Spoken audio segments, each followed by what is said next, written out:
In Lokmat. तर आमचा special report आपण पाहिला आणि ज्यावेळेला ईडीचं हे सरकार स्थापन झालेलं आहे त्यानंतर मात्र शिंदे गटातील 14 मंत्री जे आहेत ते मंत्रिपदाची शपथ घेणार आहेत। त्यामध्ये महत्त्वाचे असलेले 5 मंत्री कोण यावर आपण या क्षणाला एक नजर टाकतोय। तर टीम एकनाथ शिंदे नेमकी कुणाकुणामुळे तयार झालेली आहे त्यातील 5 महत्त्वाची व्यक्ती म्हणजे दीपक केसरकर, उदय सामंत, गुलाबराव पाटील, दादा भुसे आणि अब्दुल सत्तार यांनी ज्यावेळेला शिवसेनेमध्ये उठाव केला त्यानंतर एकनाथ शिंदे गटामध्ये ते सामील झालेले होते आणि हे 5 जण का आहेत शिंदे गटातील अतिशय विश्वासू ते देखील आपण पाहणार आहोत आणि समजून घेणार आहोत। सगळ्यात पहिले वळूयात ते म्हणजे आपण दीपक केसरकर यांच्याकडे।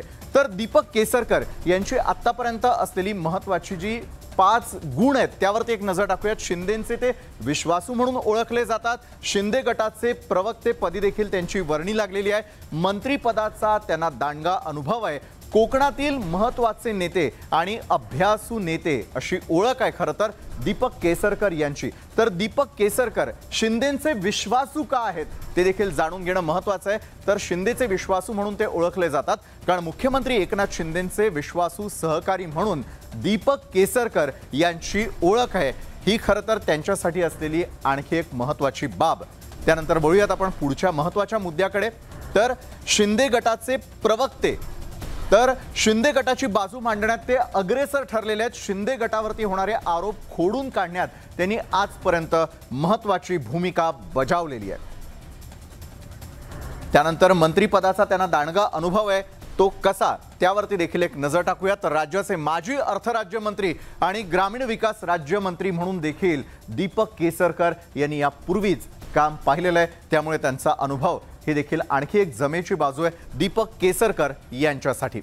त्यानंतर पुढचा आणि महत्त्वाचा मुद्दा, दीपक केसरकर हे कोकणातील महत्त्वाचे नेते म्हणून ओळखले जातात आणि कोकणातील महत्त्वाचे नेते आणि राणेंविरोधात राजकीय त्यांचा असलेला संघर्ष जो आहे तो गाजलेला होता, त्यामुळे दीपक केसरकर कशा प्रकारे स्ट्रॉंग कॅन्डिडेट आहे हे आपण या क्षणाला पाहतोय। आणि त्यानंतर दीपक केसरकर हे अभ्यासू नेता म्हणून देखील ओळखले जातात। तर त्यांचा नेमका अभ्यास कुठल्या कुठल्या गोष्टींवर आहे तो देखील पाहूयात। संयमी आणि अभ्यासू नेता अशी ओळख आहे खरं तर दीपक केसरकर यांची, त्यामुळे दीपक केसरकर यांच्यानंतर पुढची वर्णी लागते ती म्हणजे आणखी एका मोठ्या नेत्याची ज्यांचं नाव आहे उदय सामंत। तर उदय सामंतांची कारकीर्द देखील अतिशय महत्त्वाची आहे, त्यांचा अनुभव सुरुवातीला जाणून घेऊयात। उदय सामंत यांचा मंत्रिपदाचा अनुभव, कोकणातील महत्त्वाचे नेते, प्रशासनावरती त्यांची पकड घट्ट आहे, संघटन कौशल्य त्यांचं आणि लोकमान्यता, हे 5 महत्त्वाचे गुण आहेत उदय सामंत यांचे। एक एक गुण समजून घेऊयात। मंत्रिपदाचा अनुभव, तर राज्याचे माजी उच्च आणि तंत्र शिक्षण मंत्री म्हणून उदय सामंत यांनी आजपर्यंत आपली कारकीर्द जी आहे ती बजावलेली होती, कामगिरी त्यांनी आजपर्यंत केलेली होती। त्यानंतर पुढची महत्त्वाची बाजू जी आहे उदय सामंत यांची ती म्हणजे कोकणामधील महत्त्वाचे नेते, कारण रत्नागिरीमधील महत्त्वाचं नेतृत्व म्हणून उदय सामंत यांच्याकडे पाहिलं जातं। युवा नेता असताना असलेला त्यांचा आजपर्यंतचा अनुभव देखील तितकाच त्यांच्यासाठी अतिशय महत्त्वाचा आहे। त्यानंतर प्रशासनावरती त्यांची पकड महत्त्वाची आहे, कशी ते देखील जाणून घेऊयात। म्हाडामध्ये अध्यक्ष म्हणून काम पाहिलेलं आहे, पालकमंत्री म्हणूनही त्यांनी आजपर्यंत भरीव कामगिरी केलेली आहे। उदय सामंतांची एकंदरीत कारकीर्द आपण पाहतोय, त्यांचे महत्त्वाचे 5 गुणही आपण समजून घेतोय। त्यानंतर संघटन कौशल्य हे देखील त्यांच्यासाठी अतिशय महत्त्वाचं आहे। तर संघटन कौशल्य केव्हा आणि कशा प्रकारे पार पाडलं, तर राष्ट्रवादीमध्ये असताना दांडगा जनसंपर्क होता। कोकणात शिवसेना वाढवण्यामध्ये उदय सामंतांचा हात कुणीही आजपर्यंत धरू शकलं नव्हतं, त्यामुळे एक महत्त्वाचा चेहरा म्हणून उदय सामंत यांच्याकडे पाहिलं जातं। आणि त्यानंतर वळूयात त्यांच्या 5व्या महत्त्वाच्या गुणाकडे, ते म्हणजे लोकमान्यता त्यांची जास्त आहे का ते देखील जाणून घेऊयात। कारण कोकणापुरते मर्यादित न राहता संपूर्ण राज्यभर उदय सामंत यांचा जनसंपर्क जो आहे तो तितकाच मोठा आणि महत्त्वाचा ठरलेला आहे। त्यानंतर उदय सामंत जे आहेत ते का महत्त्वाचे आहेत ते आपण पाहिलं आणि उदय सामंत ज्या प्रकारे आजपर्यंत कामगिरी बजावताना आपल्याला दिसून येत होते, त्यानंतर पुढचं आणखी जे आहे ते महत्त्वाचं नाव आणि त्याकडे देखील आपण वळणार आहोत। आणि पुढचं नाव येतं ते म्हणजे कुणाचं, तर निश्चितच आजपर्यंत आपल्या कामगिरीनं ओळखले जाणारे गुलाबराव पाटील। गुलाबराव पाटील यांची 5 महत्त्वाची वैशिष्ट्ये कुठली, तर मुलुख मैदानी तोफ म्हणून ते ओळखले जातात।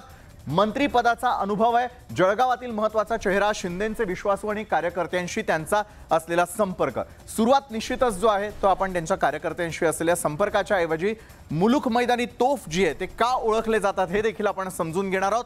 तर सुरुवातीला मुलुख मैदानी तोफ असलेले गुलाबराव पाटील, कारण फरडे वक्ते म्हणून प्रसिद्ध आहेत आणि विरोधकांना सडेतोड उत्तर देण्यामध्ये प्रसिद्ध आहेत गुलाबराव पाटील.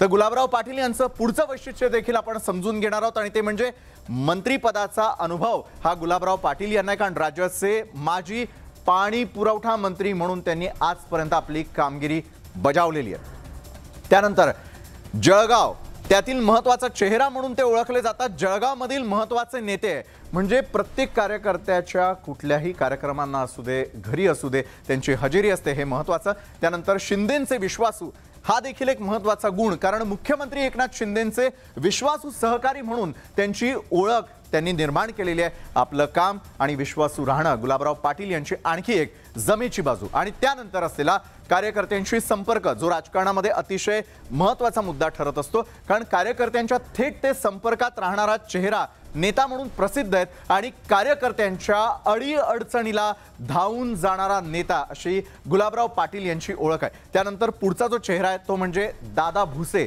दादा भुसे यांची देखील कामगिरी आपण जाणून घेणार आहोत. दादा भुसेंचे आधी 5 महत्त्वाचे कुठले गुण आहेत ते पाहूयात. शिंदेंचे विश्वासू आहेत, ते महत्त्वाचे नेते आहेत, मंत्रिपदाचा त्यांना देखील दांडगा अनुभव आहे, आक्रमक हिंदुत्व आणि भरीव काम, या 5 महत्त्वाच्या गोष्टी ज्या आहेत दादा भुसेंसंदर्भातल्या जाणून घेऊयात.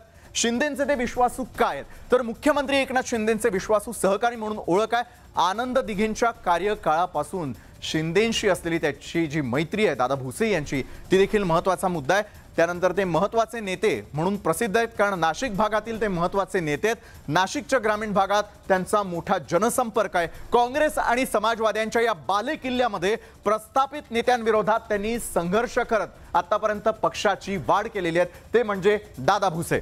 दादा भुसेंचा पुढचा गुण तो म्हणजे काय, तर आक्रमक हिंदुत्व. याला देखील ते तितकंच महत्त्व देताना दिसतात, कारण राज्याचे माजी कृषी मंत्री आणि कृषी क्षेत्राची जाण असलेला नेता म्हणून दादा भुसेंनी आपली स्वतःची एक वेगळी ओळख निर्माण केलेली. त्यानंतर बोलूयात त्यांच्या 5व्या आणि महत्त्वाच्या गुणाकडे, त्यांनी केलेलं आजपर्यंतचं भरीव काम. तर आतापर्यंत काय काय भरीव काम केलेलं आहे त्याकडे जाण्याआधी त्यांचं आक्रमक हिंदुत्व हे देखील महत्त्वाचं आहे. मालेगाव सारख्या संवेदनशील भागातील नेतृत्व आणि आक्रमक हिंदुत्वाचे पुरस्कर्ते आणखी एक ओळख आहे दादा भुसे यांची. त्यानंतर आजपर्यंत ते केलेलं त्यांचं भरीव काम हे देखील तितकंच महत्त्वाचं आहे. तर भरीव काम कुठे केलेलं आहे, तर कोरोना काळामध्ये मालेगावमध्ये चांगली कामगिरी केलेली होती, कारण मालेगाव हा कोरोनाचा हॉटस्पॉट म्हणून ओळखला जात होता आणि त्यावेळेला त्यांनी हे काम केलेलं होतं. आणि त्यानंतर आणखी एक फायर ब्रँड नेते जे आहेत शिंदे गटातील, ते म्हणजे अब्दुल सत्तार. तर अब्दुल सत्तारची 5 वैशिष्ट्ये काय आहेत, मोठा जनसंपर्क आहे, मंत्रिपदाचा अनुभव आहे, अल्पसंख्याक चेहरा, ही आणखी एक जमेची बाजू आहे अब्दुल सत्तारांची. निवडून येण्याची त्यांची क्षमता आहे आणि सर्व पक्षीयांशी त्यांची मैत्री, ही देखील जमेची बाजू. एक एक मुद्दा समजून घेऊयात. सगळ्यात आधी मोठा जनसंपर्क. औरंगाबादच्या सिल्लोड भागातील ते महत्त्वाचे नेते आहेत आणि सिल्लोड भागात त्यांनी आजपर्यंत आपला दांडगा जनसंपर्क वाढवलेला आहे आणि त्यामुळे अब्दुल सत्तार हे पक्षासाठी महत्त्वाचे नेते आहेत. त्यानंतर त्यांनी मंत्रिपदाचा देखील अनुभव घेतलेला आहे. तर आजपर्यंत राज्याचे महसूल, ग्रामविकास, बंदरं, खार जमिनी विकास या विभागांचे ते राज्यमंत्री म्हणून कार्यरत होते. काँग्रेस NCP सरकारच्या काळात पशुसंवर्धन विभागाचे राज्यमंत्री म्हणून अब्दुल सत्तार यांनी आजपर्यंत काम केलेलं होतं. त्यानंतर पुढचा जो महत्त्वाचा मुद्दा आहे त्यांचा, की अब्दुल सत्तार यांना मंत्रिपदाचा तर अनुभव आहेच, मात्र आणखी एक महत्त्वाचा आणि जमेची बाजू अल्पसंख्याक चेहरा, कारण राज्यातील अल्पसंख्याक समाजाचे महत्त्वाचे नेते म्हणून अब्दुल सत्तार यांनी आजपर्यंत त्यांचं केलेलं कार्य हे देखील तितकंच महत्त्वाचं आहे. त्यानंतर अब्दुल सत्तारांचा पुढचा आणि महत्त्वाचा विषय आणि मुद्दा म्हणजे त्यांची निवडून येण्याची क्षमता. कोणत्याही पक्षामधून निवडून येण्याची क्षमता आणि आधी काँग्रेस, नंतर शिवसेना आणि आता शिंदे गटाशी त्यांची असलेली जवळीक, त्यामुळे कुठल्याही नेत्याला निवडून यायचं असेल तर जनसंपर्क दांडगा असणं महत्त्वाचं असतं आणि तीच त्यांची निवडून येण्याची क्षमता, ही आणखी एक जमेची बाजू. आणि त्यानंतर सर्व पक्षीयांशी त्यांची असलेली मैत्री देखील तितकीच महत्त्वाची, कारण रावसाहेब दानवेंसह इतर पक्षांच्या अनेक नेत्यांशी त्यांची तितकीच जवळीक आहे. त्यामुळे शिंदे गटाचे जे आहेत ते महत्त्वपूर्ण नेते म्हणून अब्दुल सत्तार जे आहेत ते ओळखले जातात। शिंदे गटामध्ये एकूण पाहायला गेलं तर 14 मंत्र्यांचा समावेश आहे। 14 मंत्री पद ही शिंदे गटाला मिळणार आहेत आणि त्याचे सर्व शिलेदार आपण हळूहळू करत जे आहेत ते समजून घेण्याचा प्रयत्न करतोय। त्यानंतर टीम देवेंद्र फडणवीस ही तितकीच महत्त्वाची आहे। त्यातही असलेले 5 महत्त्वाचे शिलेदार आपण सुरुवातीला समजून घेऊयात। गिरीश महाजन, चंद्रकांत पाटील, चंद्रशेखर बावनकुळे, प्रवीण दरेकर आणि सुधीर मुनगंटीवार। टीम देवेंद्र फडणवीस ही तितकीच मोठी आणि अतिशय महत्त्वाची आहे। तर टीम देवेंद्र फडणवीस मध्ये चंद्रकांत दादा पाटील यांनी महत्त्वपूर्ण भूमिका बजावलेली होती। चंद्रकांत दादा पाटील यांची देखील काय जमेची बाजू आहे, काय 5 महत्त्वपूर्ण वैशिष्ट्ये आहेत ती पाहूयात। त्यांना नेतृत्वाचा जो आहे त्यांच्यावरती विश्वास आहे, उत्तम संघटक ते आहेत। सेनेविरोधामध्ये आक्रमक भूमिका आजपर्यंत चंद्रकांत पाटलांनी मांडलेली आहे। मंत्रिपदाचा त्यांना अनुभव आहे आणि मराठा समाजाचा चेहरा। या 5 महत्त्वाच्या बाबी एक एक करून समजून घेऊया। तर सुरुवातीला नेतृत्वाचा विश्वास त्यांच्यावरती का आहे, कारण भाजपच्या केंद्रीय नेतृत्वाचा त्यांच्यावरती मोठा विश्वास आहे। पक्ष संघटनेत आणि संघामध्ये प्रदीर्घ काम आजपर्यंत चंद्रकांत पाटील यांनी केलेले ही त्यांची पहिली जमेची बाजू। त्यानंतर उत्तम संघटक म्हणून ते ओळखले जातात। उत्तम संघटक असताना प्रदेशाध्यक्ष म्हणून सरस कामगिरी केलेली आहे। पक्ष संघटना मजबूतीसाठीचं मोठं कार्य हे चंद्रकांत पाटलांनी आजपर्यंत करून दाखवलेलं आहे। त्यानंतर सेनेविरोधात नेहमीच आक्रमक भूमिका त्यांची राहिलेली आहे। त्यानुसार महाविकास आघाडीतील तिन्ही पक्षांविरोधात त्यांनी आक्रमक भूमिका मांडलेली होती आणि अनेक आंदोलनांमध्ये सक्रिय सहभाग देखील चंद्रकांत पाटील यांनी आजपर्यंत दाखवलेला होता। त्यानंतर त्यांचा असलेला मंत्रिपदाचा अनुभव तो देखील तितकाच महत्त्वाचा आहे, कारण राज्याचे माजी महसूल मंत्री आणि प्रशासनावरती पकड असलेले नेते म्हणून चंद्रकांत पाटील हे ओळखले जातात। आणि त्यानंतर त्यांची 5वी आणि महत्त्वाची बाजू ती म्हणजे मराठा समाजाचा चेहरा। ही देखील त्यांची तेवढीच मोठी आणि जमेची बाजू, कारण पश्चिम महाराष्ट्रातील मराठा समाजाचा मोठा चेहरा म्हणून चंद्रकांत पाटलांकडे पाहिलं जातं।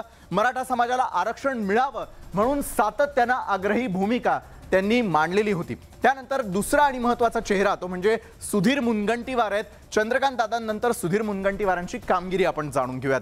त्यांना देखील मंत्रिपदाचा अनुभव आहे। विदर्भातील तो मोठा चेहरा म्हणून ओळखले जातात। प्रशासनावरती त्यांची पकड आहे, आक्रमक नेता आहे आणि मंत्रिपदाची जी आहे ती छाप त्यांच्यावरती आहेच। हे 5ही महत्त्वाचे मुद्दे आपण समजून घेऊयात। तर सुरुवातीला मंत्रिपदाचा अनुभव सुधीर मुनगंटीवार यांना कुठला आहे? राज्याचे माजी अर्थमंत्री होते, राज्याचे माजी वनमंत्री यासह विविध मंत्रिपदांवरती काम करण्याचा अनुभव हा सुधीर मुनगंटीवार यांना आहे। त्यानंतरचा दुसरा आणि मोठा महत्त्वाचा मुद्दा तो म्हणजे विदर्भातला मोठा चेहरा म्हणून ते ओळखले जातात, कारण विदर्भात भाजपची पक्ष संघटना त्यांनी मजबूत केलेली होती। सुधीर मुनगंटीवार जे आहेत ते त्यांचं कार्य हे विदर्भातील कार्यकर्त्यांशी संपर्क राखणं आणि ते सातत्यानं हे काम चोखपणे बजावत देखील असतात। तर प्रशासनावरती मात्र सुधीर मुनगंटीवार यांची पकडही तितकीच महत्त्वाची, कारण युती सरकारच्या काळात मंत्रिपदावरती असताना प्रशासनावरती त्यांनी आजपर्यंत आपली पकड कधी ढिली होऊ दिली नाही। मजबूत अशी पकड त्यांची आपल्याला नेहमी पाहायला मिळाली। त्यानंतर आक्रमक नेता म्हणून सुधीर भाऊ ओळखले जातात, कारण आक्रमक नेता कशासाठी तर भाजपचे आक्रमक नेते म्हणून ओळख आहे। सभागृहात पक्षाची जोरकसपणे आजपर्यंत त्यांनी आपली बाजू ही सातत्याने लावून धरली आणि अनेक आंदोलनांमध्ये सुधीर मुनगंटीवार यांनी पुढाकार घेतलेला होता। ते या आंदोलनांमध्ये समोर येताना दिसून आलेले होते। आणि त्यानंतर त्यांचा शेवटचा आणि महत्त्वाचा मुद्दा तो म्हणजे मंत्रिपदाची छाप देखील त्यांची जी आहे ती तगड्या स्वरूपाची आहे। कशी ते देखील जाणून घेऊयात, कारण राज्याचे माजी अर्थमंत्री लोकप्रिय अर्थसंकल्प मांडण्याची ख्याती त्यांच्यामध्ये आहे। वनमंत्री म्हणून 33 कोटी वृक्ष लागवडीची योजना त्यांनी राबवलेली होती आणि याच महत्त्वाच्या आणि अतिशय जोडल्या गेलेल्या बाबी ज्या आहेत सुधीर मुनगंटीवार यांच्या बाबतीतल्या। आणि त्यानंतर आपण वळणार आहोत आणखी एका मोठ्या चेहऱ्याकडे, ज्यांचं नाव गिरीश महाजन आहे। गिरीश महाजन मंत्रिपदाचा अनुभव आहे। उत्तर महाराष्ट्रामध्ये पक्षवाढ त्यांनी आजपर्यंत केलेली आहे। भाजपचे संकट मोचक अशी देखील त्यांची ओळख आहे। भाजपची बुलंद तोफ म्हणून गिरीश महाजन ओळखले जातात। भाजपचा आक्रमक चेहरा हे देखील गिरीश महाजन यांची खरी ओळख। समजून घेऊयात गिरीश महाजन यांना मंत्रिपदाचा कुठला अनुभव आहे। राज्याचे माजी जलसंपदा मंत्री ते होते आणि प्रशासनावरती मजबूत पकड आजपर्यंत गिरीश महाजन यांनी मिळवून दाखवलेली होती। त्यानंतर उत्तर महाराष्ट्रामध्ये भाजपची पक्षवाढ त्यांनी मोठ्या प्रमाणात करून दाखवलेली होती, कारण उत्तर महाराष्ट्रातला भाजपचा सर्वात मोठा चेहरा आणि तळागाळातील कार्यकर्त्यांशी गिरीश महाजन यांचा थेटपणे संपर्क असतो, त्यामुळे त्यांची लोकप्रियता देखील तितकीच आहे। गिरीश महाजन यांचं पुढचा आणखी एक महत्त्वाचा मुद्दा तो म्हणजे भाजपचे संकट मोचक म्हणून देखील ओळखले जातात। पक्षासाठी कोणतीही कामगिरी पार पाडण्याची क्षमता आहे, अनेक राजकीय ऑपरेशनची जबाबदारी त्यांच्यावर देण्यात आलेली होती। अनेक आंदोलनं जी आहेत ती संपवण्यासाठी, सरकारची बाजू मांडण्यासाठी गिरीश महाजन यांनी अनेक वेळेला पुढाकार घेतलेला होता।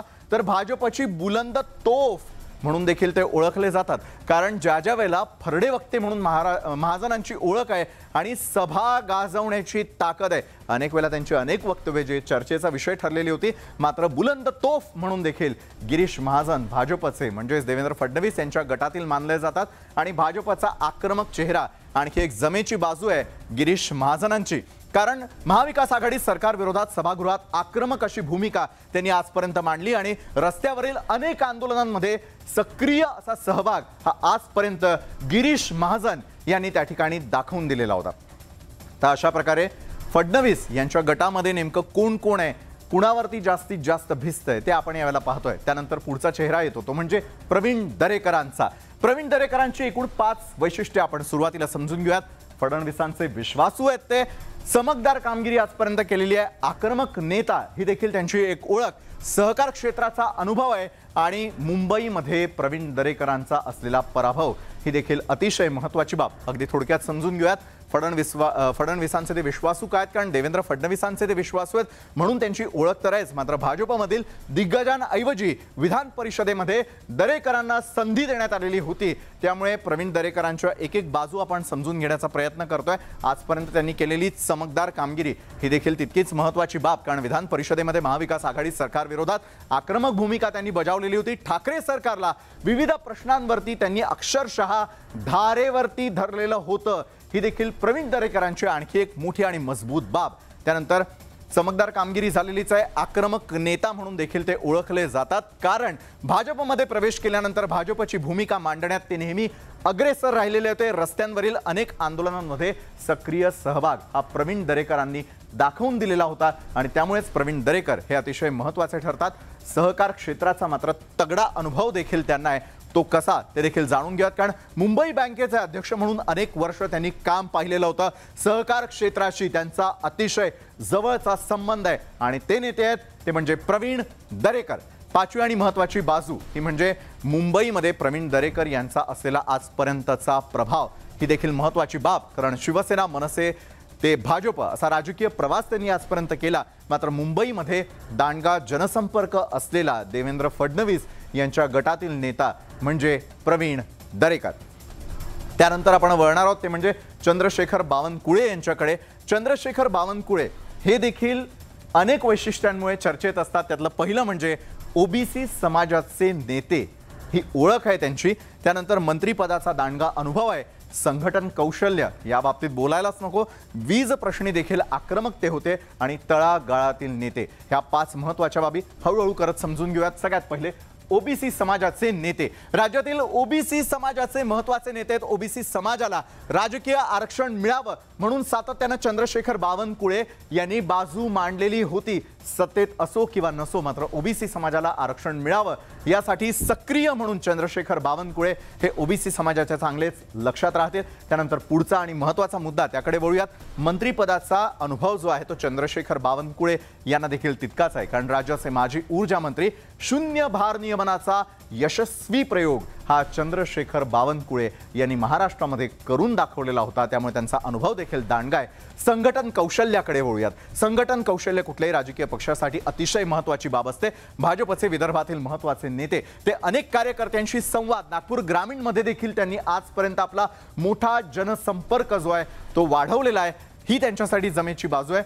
वीज प्रश्नी मात्र ते आक्रमक झालेले आपल्याला पाहायला मिळाले होते, कारण चंद्रशेखर बावनकुळे यांनी विरोधात असताना महाविकास आघाडी सरकारच्या वीज धोरणांवरती टीकेचे अक्षरशः आसूड ओढलेले होते, कारण अनेक ठिकाणी भारनियमन सुरू होता आणि अशा वेळेला जनतेला या संकटातून बाहेर काढण्यासाठी त्यांनी अनेक वेळेला महाविकास आघाडी सरकारवर टीका देखील केलेली होती आणि तळागाळातील नेते म्हणून चंद्रशेखर बावनकुळे जे ते ओळखले जातात।